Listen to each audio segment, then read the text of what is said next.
Good evening, friends. This is my German Bible, at least I think it is. Maybe it's. I think we got it in school, so it doesn't mean die Bible. It means the Bible.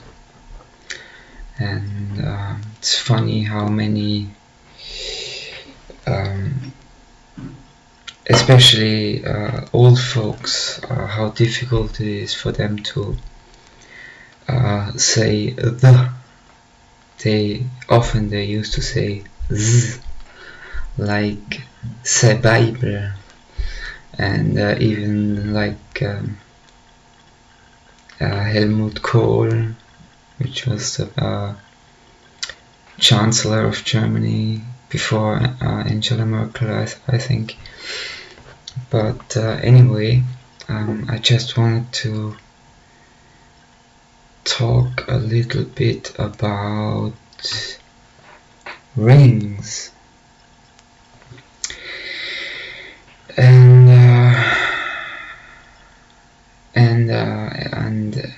chemistry and where it comes from, alchemy.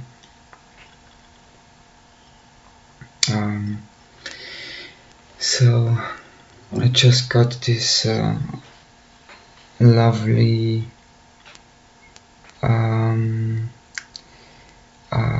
Weihwasser, I don't know how to translate that, from church, because they used to have them looking like this, and sometimes I take them with a little bit of it with me, and I used to do it to protect myself during the 6 months of daily nightmares, sleep paralysis, and so on. Doors opening, closing. And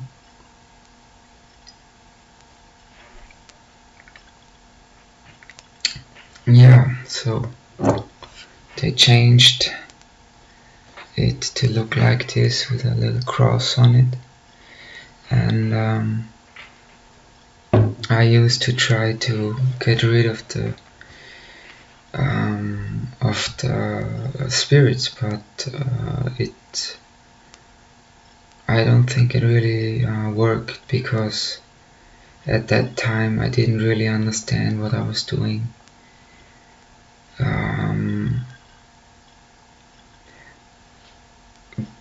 But yeah, anyway, I just got a lot of these blessed water, and I tried to protect myself from it. In the evening especially, I used to, like I think I saw it in The Exorcist or something, to sprinkle the water and call on the Archangel Michael and so on, but it didn't used to work, or not really.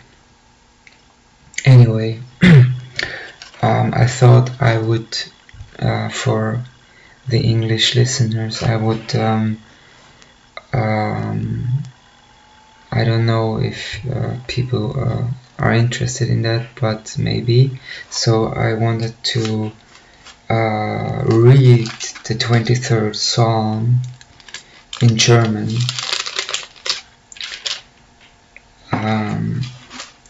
and so that maybe some people understand some of the words.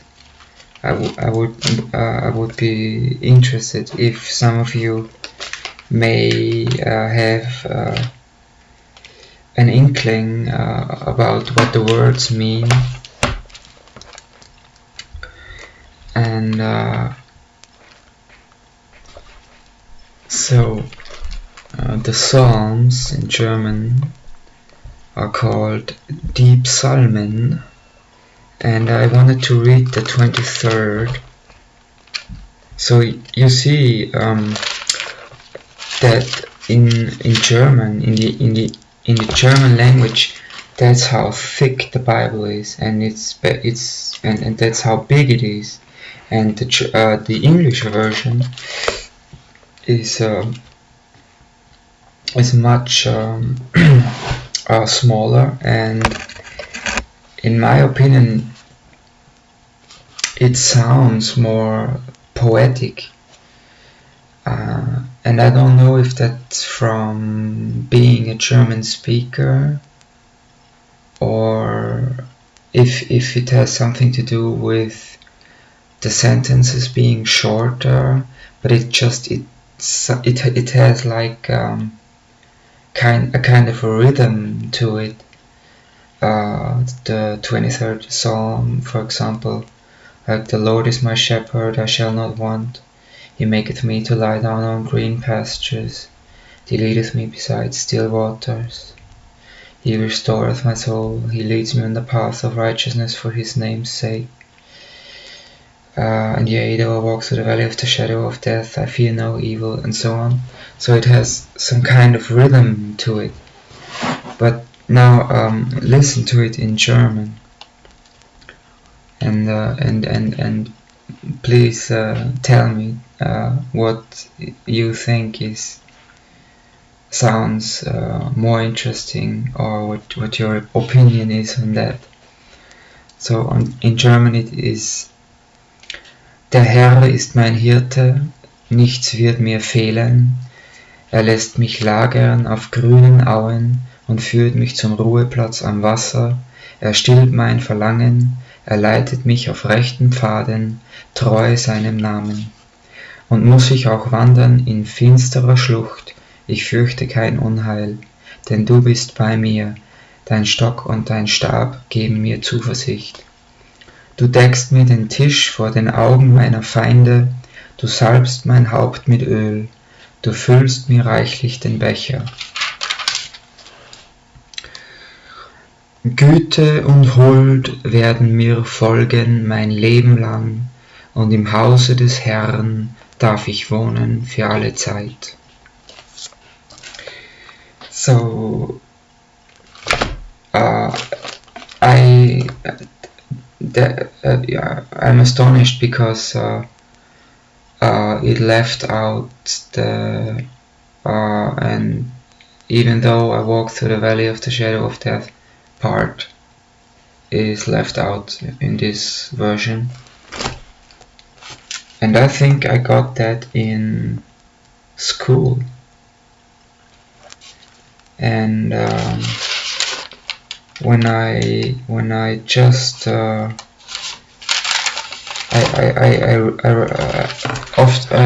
had to write a lot of stuff into it, and Ephesians 6:12 and so on, and I used to draw sigils into the Bible. And it says it's a sigil. So basically, sigil magic is used to manifest things through the use of symbols. And I could talk about that too. Symbols are used in religion, and then in magic and so on, because they are very powerful. So there are often in the occult, in the occult, or however you pronounce it, they have two meanings, symbols. For example, this symbol here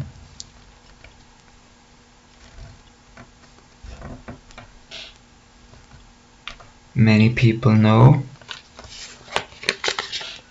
this symbol as the peace symbol, and Albert Pike wrote in his book about I think it was Pike who was he wrote the Bible of Freemasonry guy. So and he wrote that we will tell to the public this, and to the inner circle we will tell the truth, and so on. And every symbol has to have at least 2 meanings.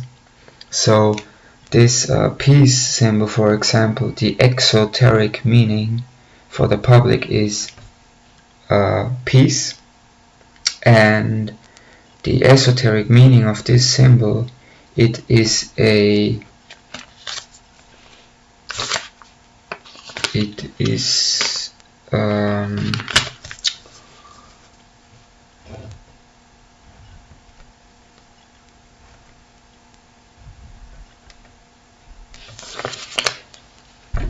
is a cross, an upside down cross with this line basically broken, and they used to build these crosses, put them upside down into the earth, and with a sledgehammer they used to break the querbalken down, so that it will look like this, and like the circle around the symbol basically makes it into a sigil. So a sigil always has a circle around, but basically this means this is an anti-Christian symbol. This does not mean peace. It never meant peace. Maybe it's a Wiccan ritual to destroy the cross, something like that. And in the Kabbalah there are several worlds. When you go up the tree, excuse me a second. Light, more light. So in the I drew this angel.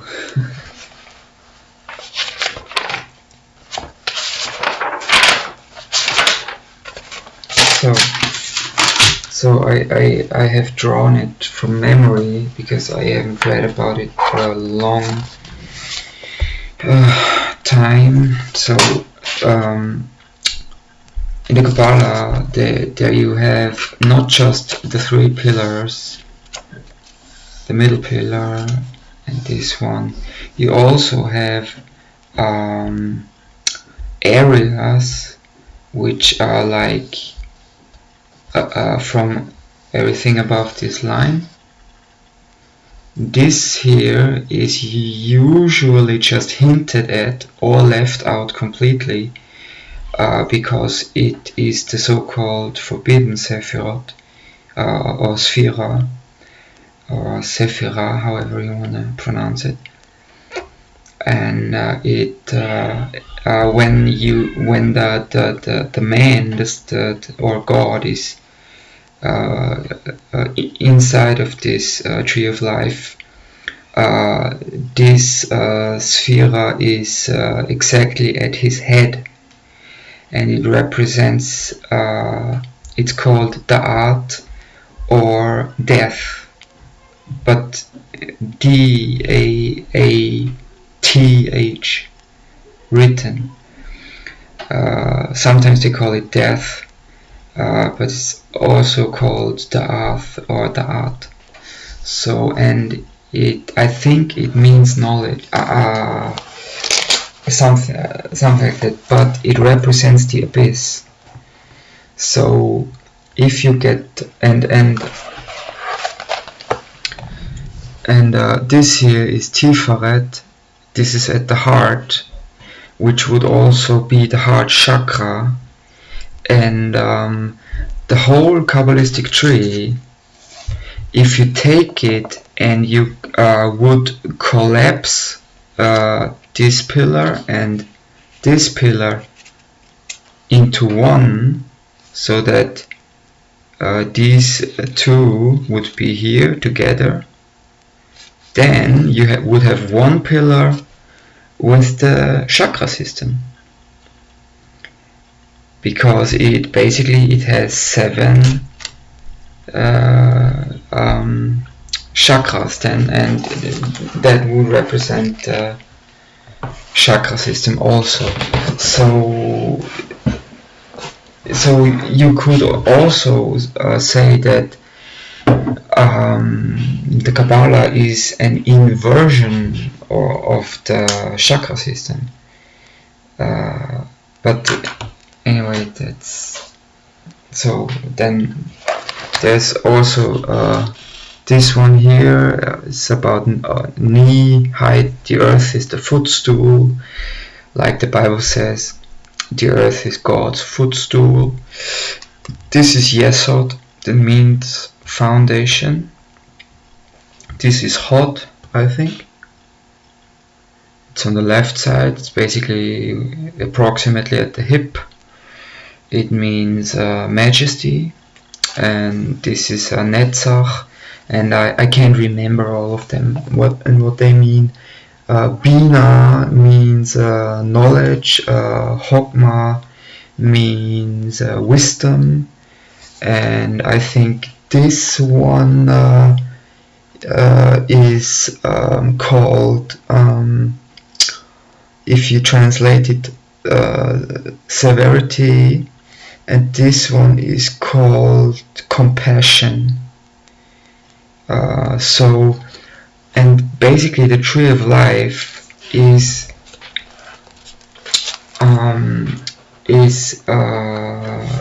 God and his emanations. So the sun does not create light, it emanates light. So in this way, these are the attributes of God: compassion, mercy, and majesty, and wisdom and knowledge, and so on.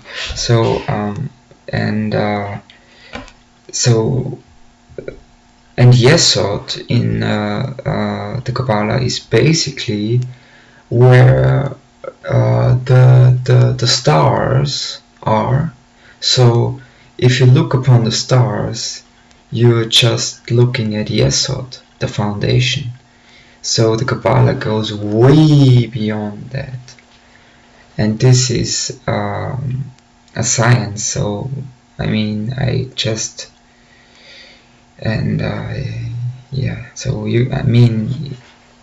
and you could learn that for a very long time and still don't understand really what it's all about. And even Aleister Crowley did not understand everything about the Kabbalah. Of course, he bragged that he knew everything, but basically it's first of all, it's a Jewish thing, and these guys were anti-Semites, and they tried to make their own version, which is the Hermetic Kabbalah, or the Hermetic Kabbalah, which is again something different, because it's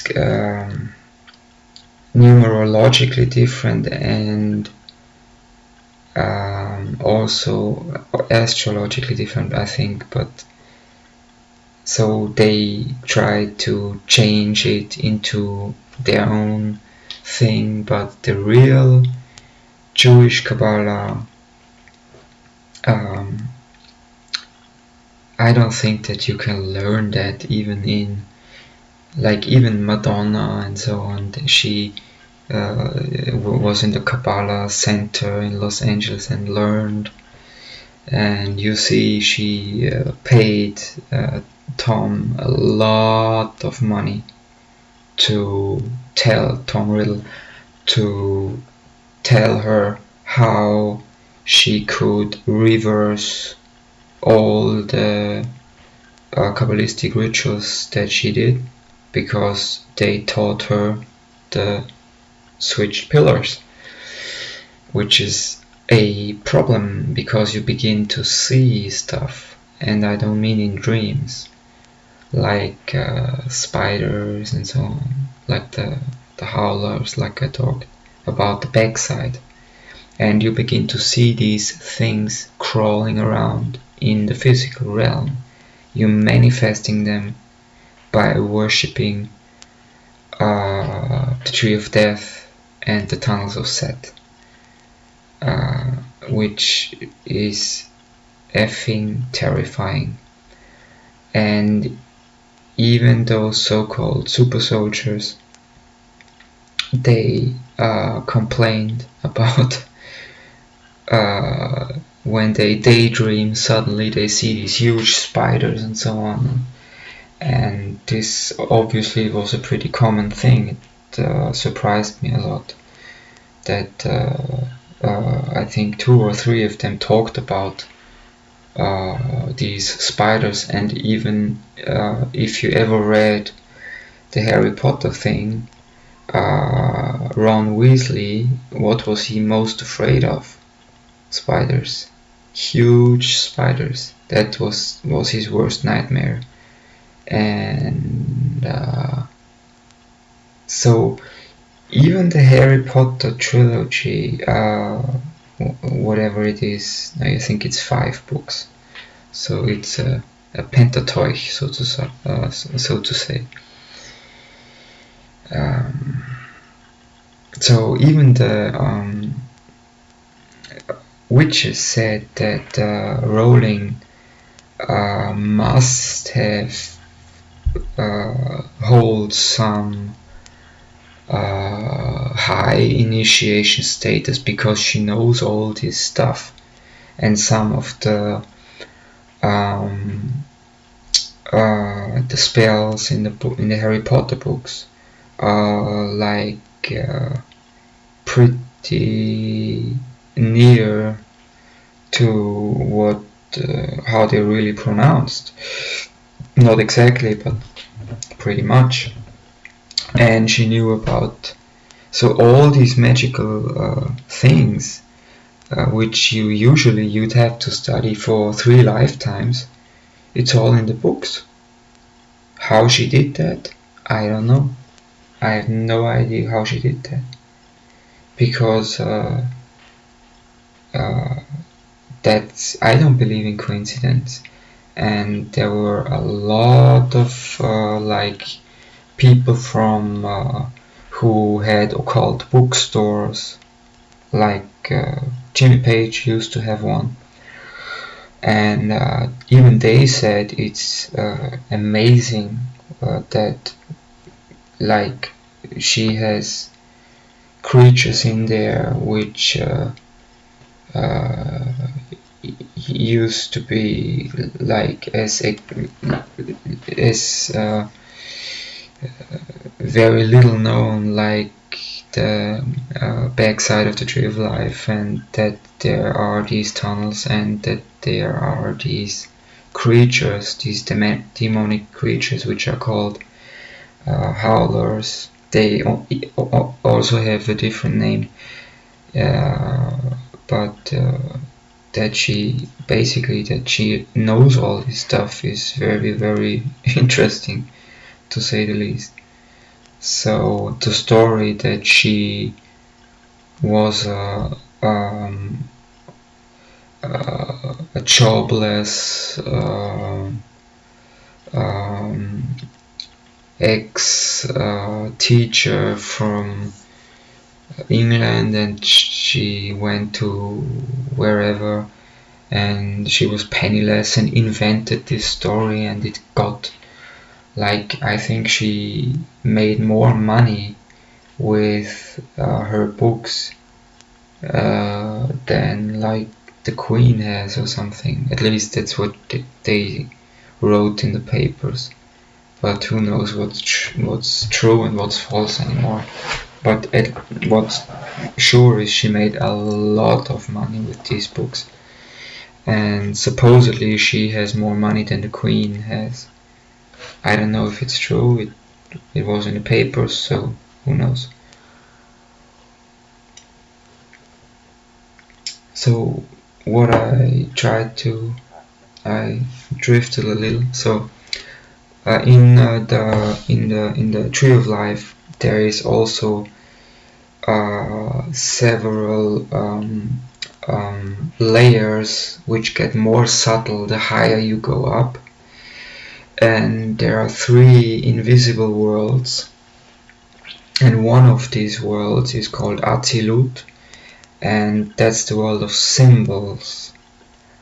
And you can think about it like it's an invisible world overlaying the physical world, which influences the physical world, and everything starts in the astral, and basically by the use of the world of symbols or Atzilut, you can change the physical world, which is massively used in magic. So for example, you could just invent a symbol out of an alphabet, and you make it, you simplify it more and more so that it becomes a more and more beautiful symbol, and then you meditate on it. And by basically going into a trance and meditating, that's called sigil magic. And when you meditate on the symbol, it begins to manifest. So for example, you write, I am going to get promoted soon. The more specific you are, the less likely the success. So the less specific, the better. So if you say, my life is going to improve financially in some way, you just say, my life is going to improve financially in whatever way. That's very unspecific, so you could use that and then make it into a symbol, meditate on the symbol, and you could even make that more powerful by meditating in a certain rhythm. Let's say you meditate on it every day at 6 p.m. because then you have an exact 24-hour rhythm, and you every day at 6 p.m. for, let's say, 24 days or so, you meditate for 30 minutes on that symbol, and thereby this intention that you try to manifest, it has a rhythm, a 24-hour rhythm, but still a rhythm, which makes it more powerful. So that's what I wanted to talk about. I want to talk about Atzilut, and which is the Kabbalistic world of symbols. And I wanted also to talk about chemistry and alchemy.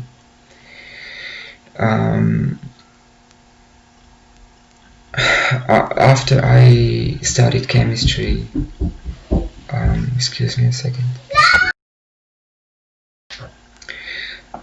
So,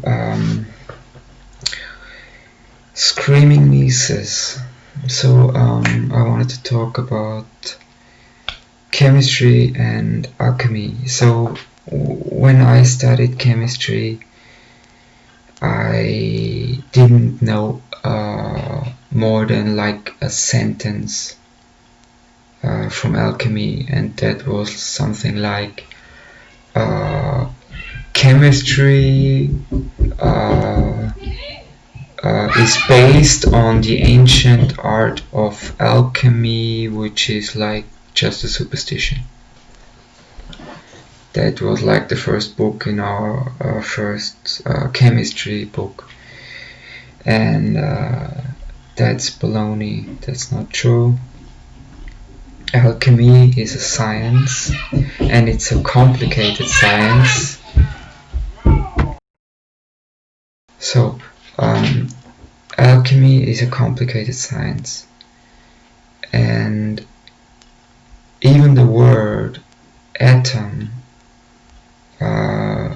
comes from alchemy, because so alchemy is considered to be a branch of magic, and the legend that alchemists wanted to make gold from lead, that's not true.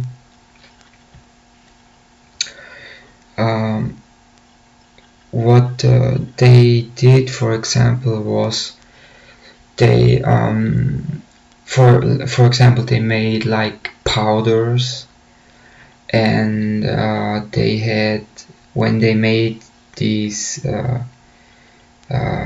let's say they made some kind of a powder out of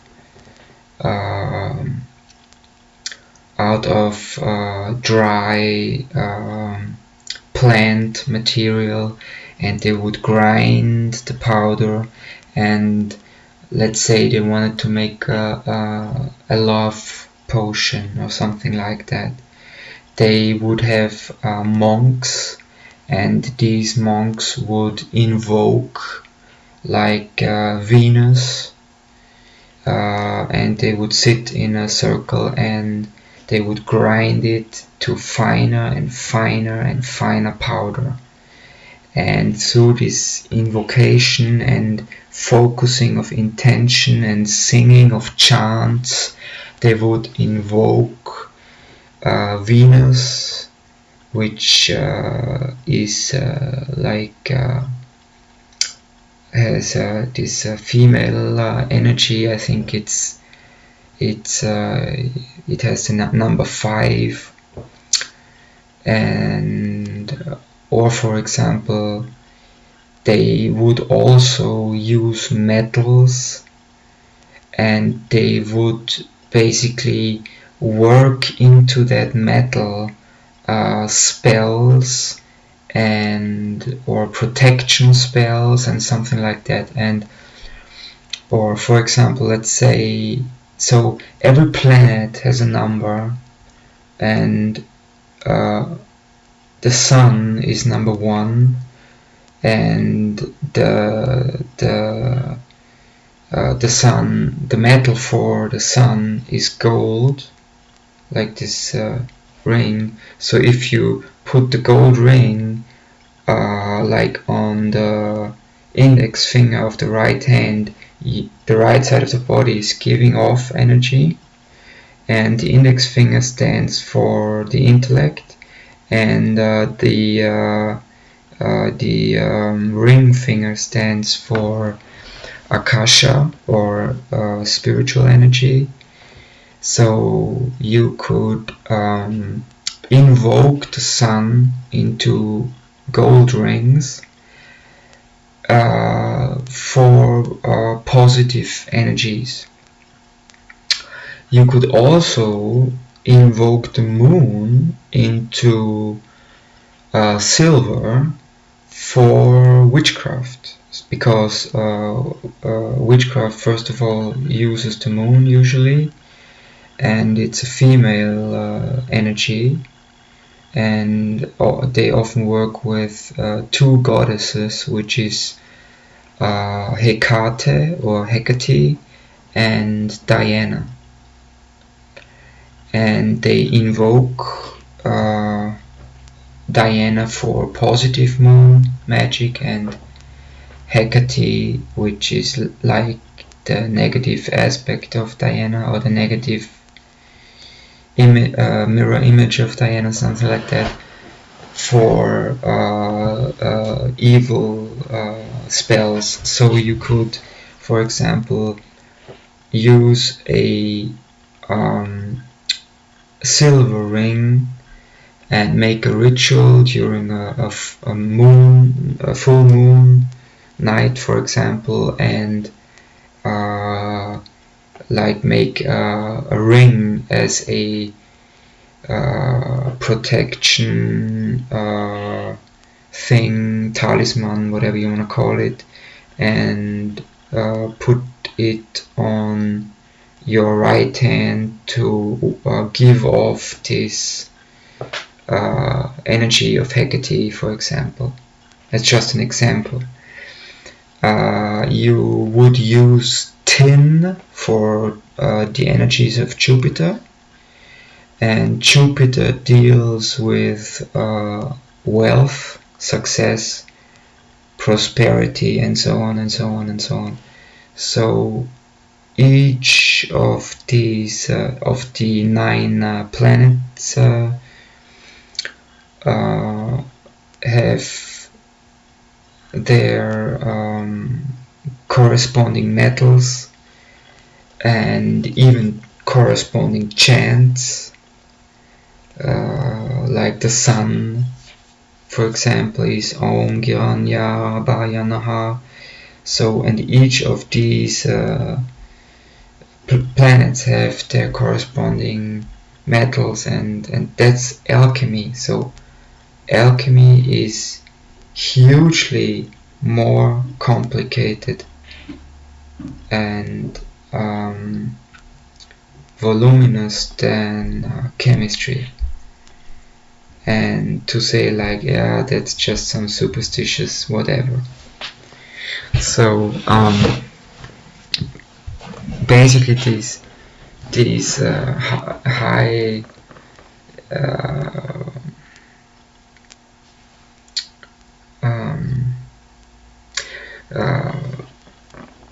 Illuminists, they often have 10 rings on their fingers.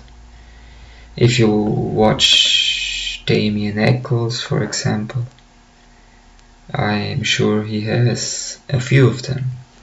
And I watched some late night talk show with famous actors, and like all of them had at least 3, 4, 5 rings on their fingers. And like I said, each finger influences a certain element. So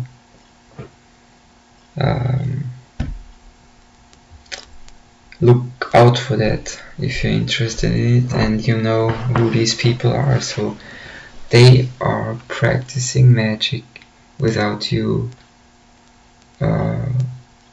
seeing it, noticing it, and it has an effect.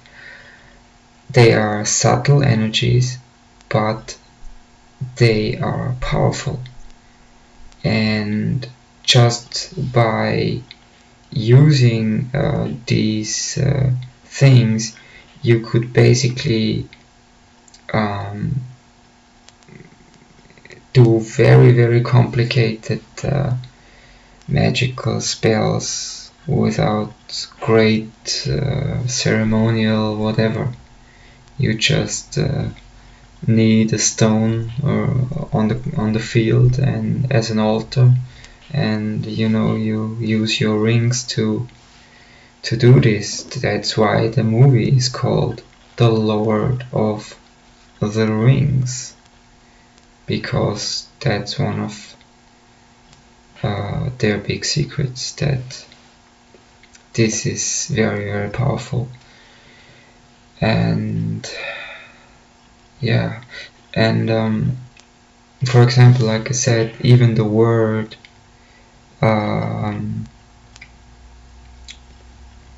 atom comes from alchemy because they used to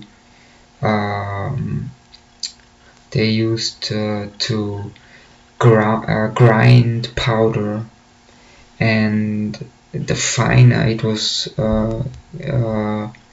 ground, the powder, the more magical power it had. And so they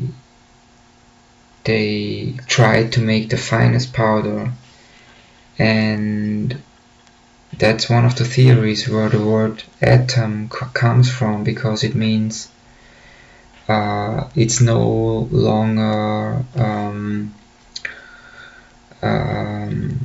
you can no longer part it, you can no longer split it, so it's the finest of the finest of the finest, and which was synonymous with the most magical power. So that's also probably where the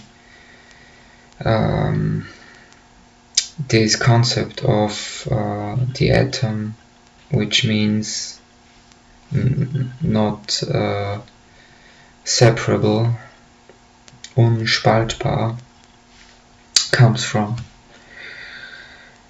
And yeah, so that's pretty interesting. And if you study chemistry on university, you will never ever hear anything about alchemy, that this was a real science, and it was even a forbidden science by the church for thousands of years. And Newton was an alchemist, so the guy who invented gravity was an alchemist. He made his alchemical experiments, and if this would have been found out, he would have been put to death for that, most probably. So